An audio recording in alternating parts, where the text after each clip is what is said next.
Everyone, welcome back to বে area বাঙালি। আজকে আমাদের অ্যানিভার্সারি, তাই রাতে হঠাৎ এক গোছা ফুল নিয়ে আমাকে সারপ্রাইজ করেছে। বিয়ের অ্যানিভার্সারি না, তবে অ্যানিভার্সারি। এখানে ফুল কিনলে এরম একটা পাউডার দিয়ে দেওয়া হয়, ওটা জলের মধ্যে মিশিয়ে যদি ফুলগুলো তোমরা একটু কেটে নিয়ে ওই 1-1.5 ইঞ্চি মতন নিচ থেকে দিয়ে ডুবিয়ে রাখো, তাহলে বেশ অনেকদিন তাজা থাকে। তো তাই আমরা একটু মিশিয়ে নিলাম।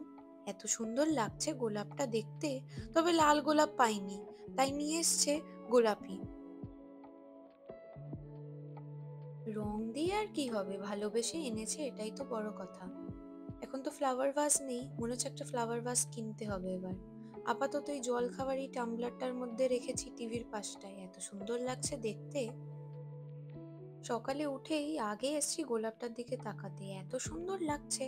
তবে আজকে প্রচন্ড মেঘলা ওয়েদার আর প্রচন্ড ঠান্ডা, তাই তাড়াতাড়ি ঘুম থেকে উঠে আগে থার্মোস্ট্যাটটা অন করে একটু টেম্পারেচারটা বাড়িয়ে নিই। কাল হয়েছে এক মহাকাণ্ড।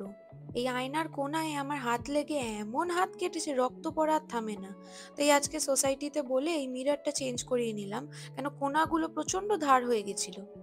এখন পাল্টে দেয়া দেখছি এই আয়নার কোনাগুলো বেশ একদম স্মুথ হয়ে গেছে, আর হাত কাটার চান্স নেই। আজকে প্রচন্ড ঠান্ডা, কোনো রকমে সকালবেলা উঠে দাঁত মেজেছি আর চুল টুল আঁচড়েছি এই বাঁ হাত দিয়ে। এখানে তো হাউস হেল্প পাওয়া খুব মুশকিল, তাই আজকে যতদিন না আমার এবার 1-2 দিন হাত ঠিক হচ্ছে, অনিরুদ্ধকেই সবকিছু করতে হবে। রান্না করা, বাসন মাজা, ঘরের যা যা কাজ করা, কারণ আমি আঙুলটা নাড়ালেই রক্ত পড়ছে আর প্রচন্ড ব্যথা করছে। তাই আজকে ভাবলাম সকালের কফিটা আমিই বানিয়ে দিই। রোজ তো অনিরুদ্ধ চা বানিয়ে দেয়, চাটা আমি বানাতে পারবো না, তবে কফিটা বানানো সহজ, ওটা বাঁ হাত দিয়ে হয়ে যাবে। তাই আমি ভাবলাম আজকে যেইটুকু কাজ আমি পারবো ওটাই আমি করে দিই। এই কফি বানিয়ে নিলাম, আর একটু খেজুর, একটু আমন্ড আর এই বিস্কিটগুলো এনেছিলাম, প্রচন্ড ভালো খেতে, সেই ইন্ডিয়ান নোনতা বিস্কিটগুলোর মতন। তো সেইগুলো একটু নিয়ে নিয়েছি, এবার কফির সাথে সেটাই খাবো। দেখছো অবস্থা, ভর দুপুরবেলা 12:30 বাজে, আর এইখানে এত মেঘলা ওয়েদার হয়েছে যে ঘরে লাইট জ্বালিয়ে কাজ করতে হচ্ছে। বোঝো কাণ্ড।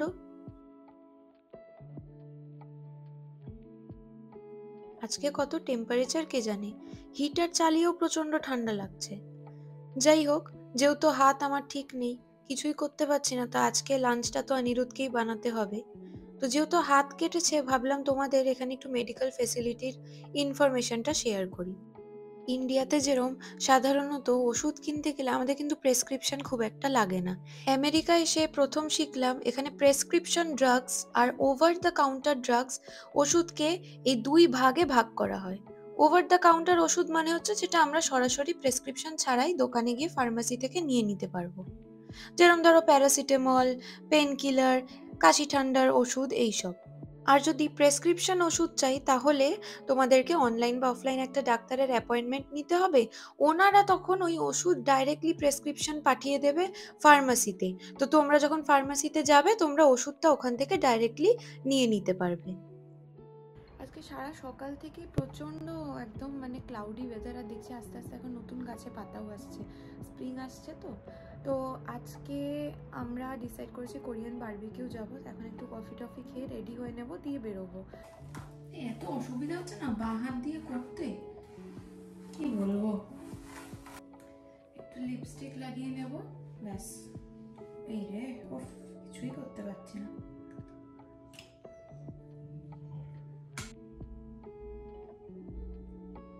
মোটামুটি আর কি রেডি হয়েছি, একটু ব্যান্ডেড লাগিয়ে নেবো। ভেবেছিলাম আজকে অ্যানিভার্সারি ডিনারে সুন্দর একটু আইলাইনার হ্যান ত্যান লাগিয়ে যাবো, কিন্তু কিছুই হবে না, কারণ আমি এই বুড়ো আঙুলে এমন ডিপ কেটেছে, আমি বুড়ো আঙুলটাই নাড়াতে পারছি না, নাড়ালেই ব্যথা করছে। তখন আর কিছু করার নেই। কালকে সরস্বতী পুজোতেও আমরা যাচ্ছি এক জায়গায়, সেখানেও ভেবেছিলাম শাড়ি পরে যাবো, তো শাড়ি তো এই হাত দিয়ে আর পরতে পারবো না। তো যাই হোক, আর কি কিছু করার নেই। তো বেরিয়ে পড়েছি, আমি এখানে ব্যান্ডেডও লাগিয়ে নিয়েছি। আজকে খুব একটা সাজতে পারিনি, বাট চুলটার জন্য ঠিক লাগছে আমার মনে হচ্ছে। না খুব একটা না, শুধু লিপস্টিক লাগিয়েছি, আর তো কিছু করতে পারিনি বাঁ হাত দিয়ে, তাও আবার কোনো রকমে। বুড়ো আঙ্গুলের ইম্পর্টেন্স আজকে বুঝতে পারছি, কিছু ধরতেই পারছি না বুড়ো আঙ্গুল ছাড়া।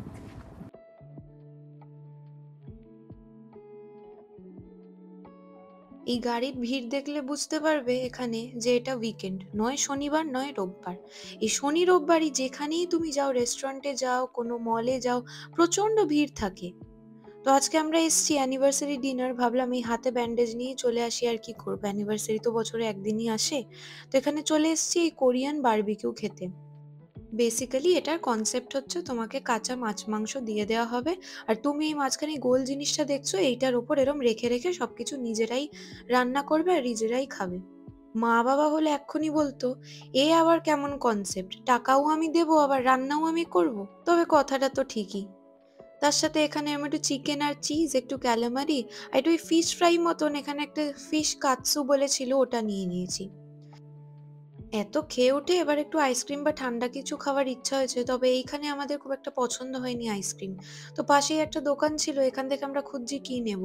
এখানে অনেক কিছু ছিল, তবে আমরা এই একটা বেরির একটা শেক মতন নিয়ে নিয়েছি। এখানে অনেক দোকানেই এরকম সিস্টেম থাকে, নয় তুমি কাউন্টারে গিয়ে ডাইরেক্টলি অর্ডার করতে পারো, আর যদি দেখো কাউন্টারে ভিড় আছে এরকম তুমি নিজেও অর্ডার প্লেস করে দিতে পারো। পেয়ে গেছি ড্রিঙ্কটা। তবে এখন এখানে খেতে খেতে পাশে দেখি একটা সস্তায় মার্কেট আছে। সেই থেকে আমাদের বুদ্ধি এসছে যে এখান থেকে উবেরে তো বাড়ি যাব, তো সস্তায় যখন একটু শাকসবজি পাচ্ছি কিনেই নি। এত সবজি থাকতে বোঝো কাণ্ড, সেই লোটাস রুট নিয়েছে, বলে আমাকে নাকি ওকে এটা রান্না করে দিতে হবে। এখানে আসার পর দেখছি প্রচুর সস্তায় জিনিস। দারুণ একটা জিনিস পেয়েছি, তোমাদের দেখাই চলো। এতদিন পরে দেখি কাঁঠালি কলা, তবে থাই বানানা বলে বিক্রি হচ্ছে। যাই হোক, এটা নিয়ে নিয়েছি। আর এইখানে পেয়েছি দেখি প্রচুর শুটকি মাছ, চিংড়ি মাছের শুটকি আছে, অনেক রকমের শুটকি মাছ। তবে লোটে শুটকি পাইনি, তাই আর নিলাম না। লোটে শুটকি থাকলে নিশ্চয়ই একটা নিতাম। এটা আসলে কোরিয়ান একটা মার্কেট। তো এখানে যত মিষ্টি বা এইসব ডেজার্ট আছে সব কোরিয়ানি। যেরকম মোচি বা রাইস কেক, এই রাইস কেক হচ্ছে চালটাকে প্রচুর বেটে বেটে এরম ভাবে ওরা মোচি বা রাইস কেকটাকে বানায়। এই এত রকমের ইন্টারেস্টিং ডেজার্ট দেখে অনিরুদ্ধ নিজের কাজে লেগে পড়েছে। ও শুরু করে দিয়েছে বায়না। এবার আমাকে ফটাফট যত তাড়াতাড়ি সম্ভব এখান থেকে ওকে তাড়াতাড়ি বের করতে হবে, না হলেই মুশকিল। এই হচ্ছে কারণ যার জন্য এসছিলাম মার্কেটটায়। একটা হুইপড ক্রিম নেব। ভাবলাম এই মাঝে মাঝে যখন কফি খাই একটু হুইপড ক্রিম ওপরে দিয়ে বেশ খাওয়া যাবে। যাকগে, মনে হচ্ছে শপিং হয়ে গেছে। তবে এবার বেরোনো যাক তাড়াতাড়ি। বেশিক্ষণ দাঁড়ালেই কার্টের মধ্যে আরো দুটো জিনিস ঢুকিয়ে নেবে। এতদিন শুনতাম এখানে চাইনিজ আর এশিয়ান মার্কেট এরম জ্যান্ত মাছ পাওয়া যায়। তো আজকে এসে দেখলাম, এটা কিন্তু ভারী একটা সুবিধা হলো। এবার একদিন মনে হচ্ছে এখানে শুধু শপিং করতেই আসতে হবে। এখানে এসে দেখছি সেই সিলভার কার্প, তেলাপিয়া, অনেক রকমের মাছ রয়েছে। বাহ, এটা তো দারুণ, একদম তাজা মাছ। কতদিন আর ফ্রোজেন মাছ মাংস খাবো। আজকে তাহলে এখানে র্যান্ডমলি এসে আমাদের লাভ হলো, পুরো দেখছি তাজা মাছ এখানে পাওয়া যাচ্ছে। নেক্সট টাইম এখানেই আসতে হবে মাছ টাছের জন্য। অনেকদিন পরে দেখলাম যে মানে ফ্রোজেন মাছ টাছ না, তো এখানে ভাবছি খুবই তাড়াতাড়ি আরেকবার আসতে হবে। আজকের কিন্তু দিনটা সারপ্রাইজ এখানেই শেষ নয়। আমরা যেই উবেরে উঠেছিলাম, ওই উবের ড্রাইভার উনিই ছিলেন ফিজি থেকে। তবে হঠাৎ অবাক হয়ে গেলাম, একদম স্পষ্ট হিন্দিতে আমাদের সাথে কথা বলছে। আমাদের যখন জিজ্ঞেস করলো আমরা ইন্ডিয়ার কোন পার্ট থেকে, তো যেই বললাম না ওয়েস্ট বেঙ্গল, বলে মিঠুনদার ওখান থেকে। শুনে তো আমরা একেবারে অবাক। মিঠুনদার নাকি প্রায় সবকটাই মুভি উনি দেখেছেন। কথা বলতে জানতে পারলাম উনি রেডিওতে আগে কাজ করতেন ফিজিতে। তো সেই সূত্রে উনি কুমার শানু, ঊষা উত্থুপ, শাহরুখ খান, জুহি চাওলা এরম অনেক বলিউড অ্যাক্টর অ্যাক্ট্রেস আর সিঙ্গার্সদের সাথে বন্ধুরা কাজ আমাদের দিনটা করেছেন। ভালোই শেষ হলো। একজন কোথাও উনি ফিজি থেকে ছিলেন, খুবই ভালো প্রপার হিন্দিতে একদম কথা বললো। হ্যাঁ, মিঠুনদার নাকি ফ্যান। তারপরে অনেকের সাথে বলিউডে মানে আগে বেসিক্যালি রেডিওতে কাজ করতো তো। চলো তাহলে, দেখা হচ্ছে পরের ব্লগে। আজকের ব্লগটা যদি ভালো লেগে থাকে তাহলে একটা সাবস্ক্রাইব করে দিও।